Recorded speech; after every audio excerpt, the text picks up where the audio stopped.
the US are planning to put a 20-year prison sentence on anyone that in the US that uses DeepSeek.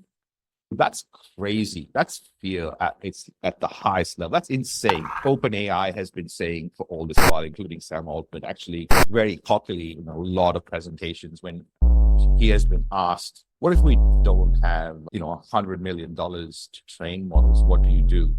And he was very cocky and said, well, you just don't compete with us. DeepSeek comes out, does it in a fraction of the cost, and then releases everything and makes it open source. It proves that AI can be trained for a fraction of the cost, and it doesn't require big models, and it doesn't require big chips. Hey, it's Ronsley. Welcome, you AI geek, to Amplify AI. Today's session is all around DeepSeek. I've got a lot to get through, and my goal for today to cover what DeepSeek is all about and why it's such a big deal.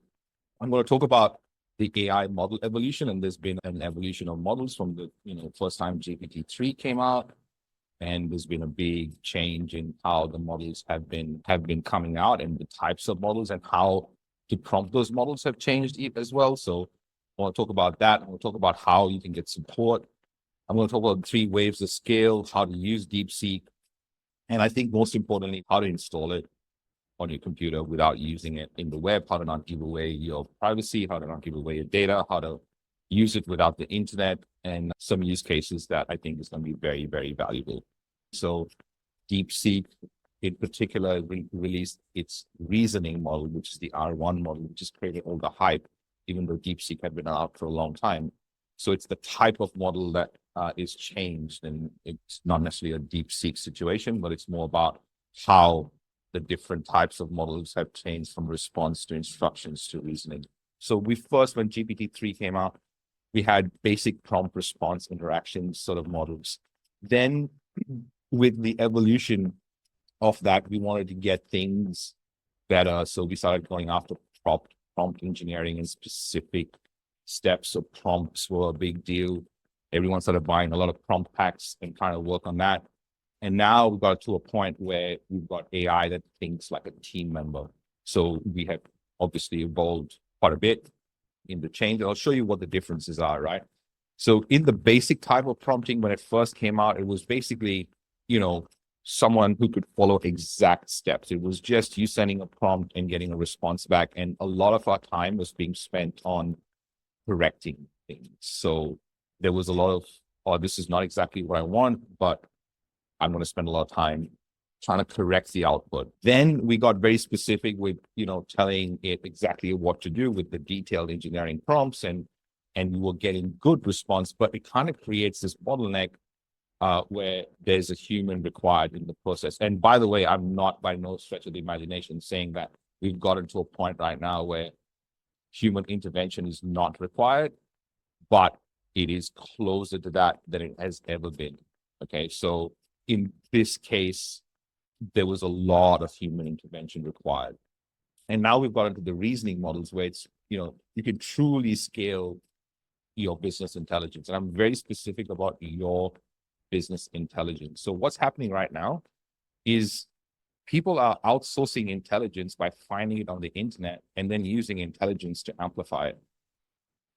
And that's why it sounds rubbish. And that's why it sounds generic. And that's why most people are saying that, oh, that's AI content. It's AI content. It's not your amplification of your voice or your thoughts or your genius. And that's where you want to get to. And in this space here, it's like really having someone who can think for themselves and recorrect themselves. And in DeepSeek R1, this is great in the paper, when they released the paper, the research paper, there's this, it's called the aha moment inside the reasoning model, which made the huge hype. And the aha moment was the model saw itself. So it was almost sentient in a way that it saw itself and recorrected itself in its reasoning. And that was the aha moment. And that's what became the big deal. So the models have changed over time. And in this space, Gemini actually had a reasoning model 2 months ago. It wasn't a big deal because it didn't really shatter much of the expectations. OpenAI came out with O1 in December. When they came out with it, they came out with it during the time of the 12 days of OpenAI, and it came out like a great feature, but didn't really hit the reasoning capabilities like O3 has right now, and obviously DeepSeek. So if you're looking for support, there's a lot of support out there.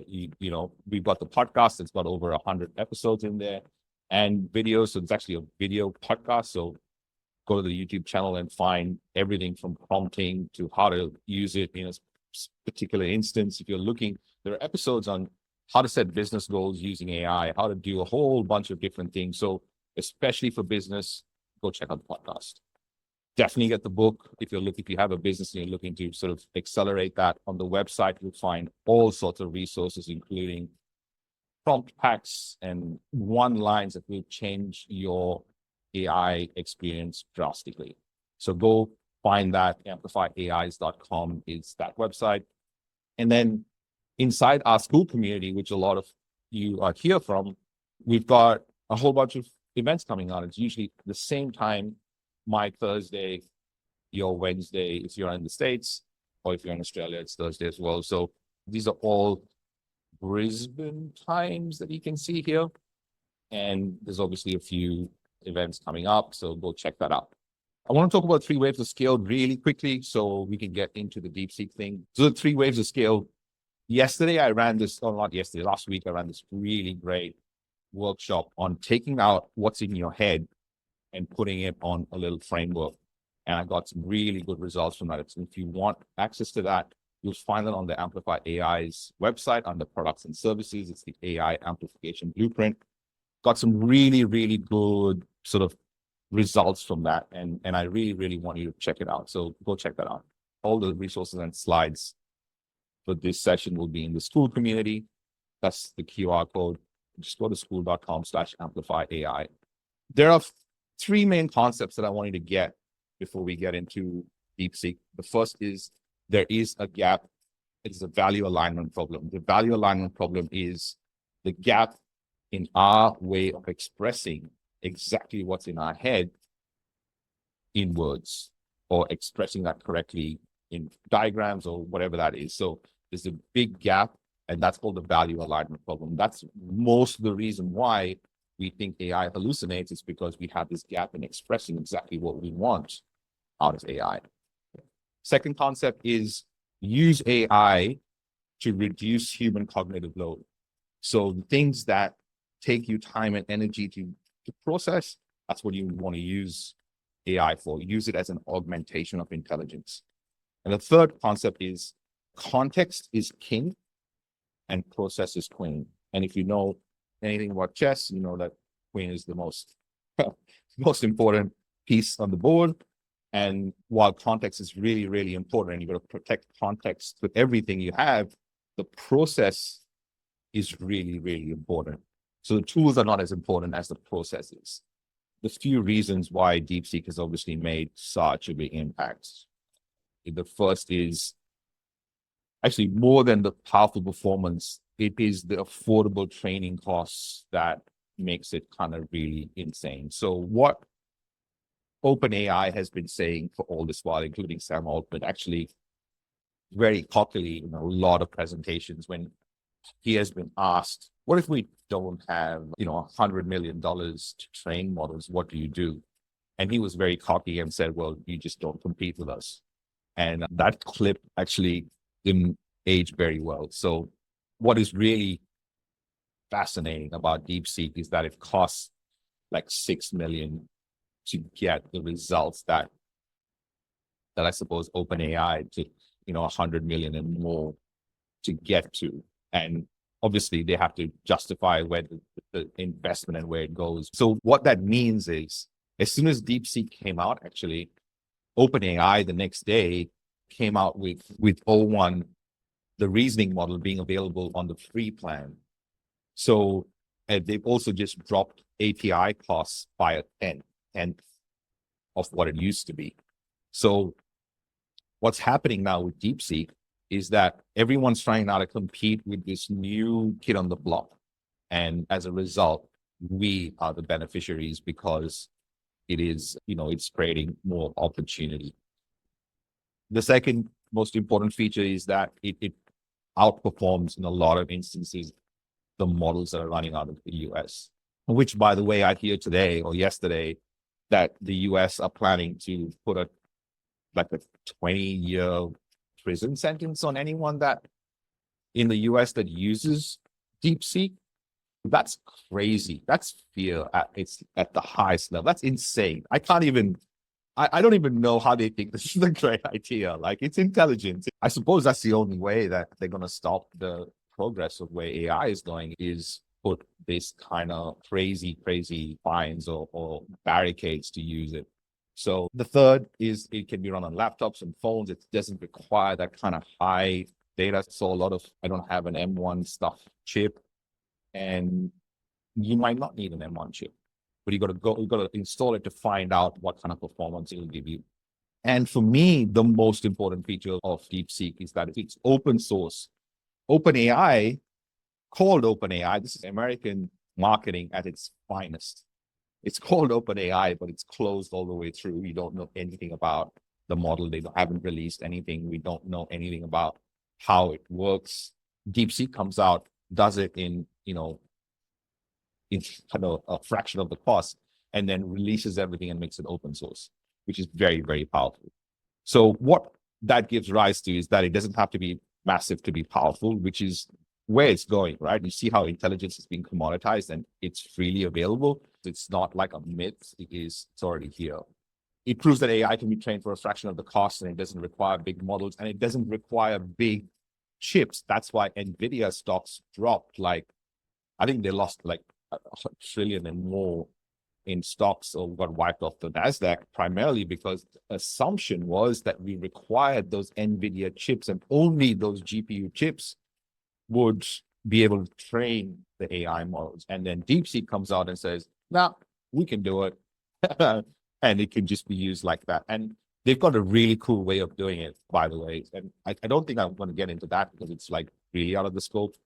But you got to read their paper and the research paper that came out. And it's really fascinating on how they use the aha moment, the reasoning. So open source, and which is something that we all want. We want everything to be open source so that we can build on intelligence. So to install DeepSeek locally, we're going to download and install Ollama. We're going to pull DeepSeek, and let me show you what that looks like. You just go to a browser, type ollama.com, and you're going to come here and find download, and then download Ollama. And then install it, and then you should get this llama up the top here. Once you install Ollama, you are going to go and type this into the terminal. If you have terminal, not if you have terminal, if you have the Mac, sorry, you're going to go into terminal. So open Spotlight, so command space, terminal, and open terminal. And you're going to type this down. Let me see if I can find this. So when you do that, what it's going to do is it's going to start downloading. Mine has already downloaded before, so it's already running here. And if I type, it'll run, do the thinking, and then, so this is running already because it's already downloaded. For all of you right now, when you run this Ollama, run DeepSeek R1 7B, except the ones who are already running. So what's really interesting about these thinking models is before it even starts writing the article, which is quite simple, write me an article on supercomputers, it does this thinking. And you can read through the thinking and see how it's coming to this conclusion of what it should write. And it's very detailed. Look at the thinking, right? And then it's gone, okay, now I'm writing my article on supercomputers based on the thinking. So that's the first thing. You just want to have Ollama running. So once it's installed, if you look here, what I've done is I've gone and run this command called Ollama list.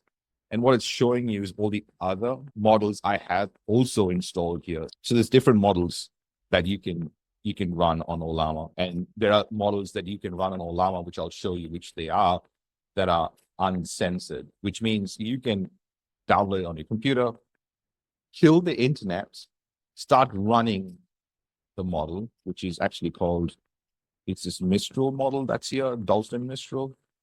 And you can ask it anything like, how do I make explosives? And it will tell you. It's uncensored. There's no censoring in what you can ask it, which is actually what you want. On the left-hand side, you can see my Ollama screen. Up the top, if you click on models, you'll see all the different models that you can get on Ollama. There's still a lot. Llama 3.3 just got out released. I didn't even know that. But there is a lot of models that you can install on your computer.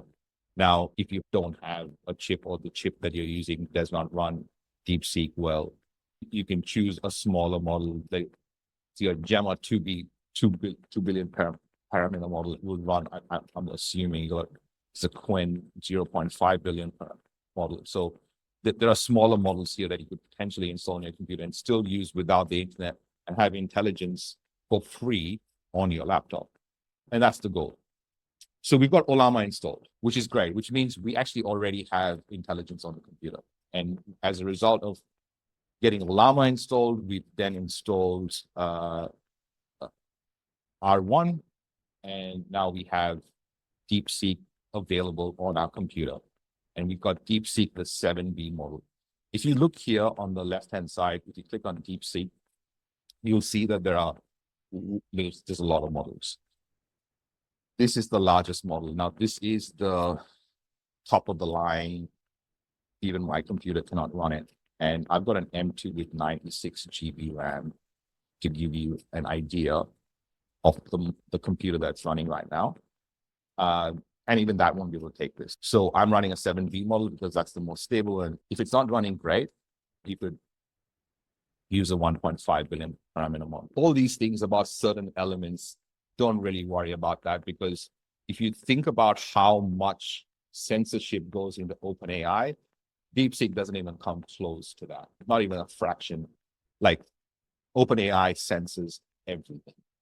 So you can't even, for example, you can't even ask it a question about your own X-ray, as an example. So they are kind of like really babying down the models for usage in the US, which is interesting.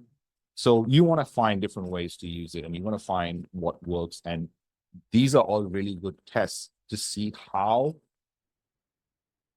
tainted the model is. And there's always going to be an issue with bias, which is what you've got to, make sure doesn't exist.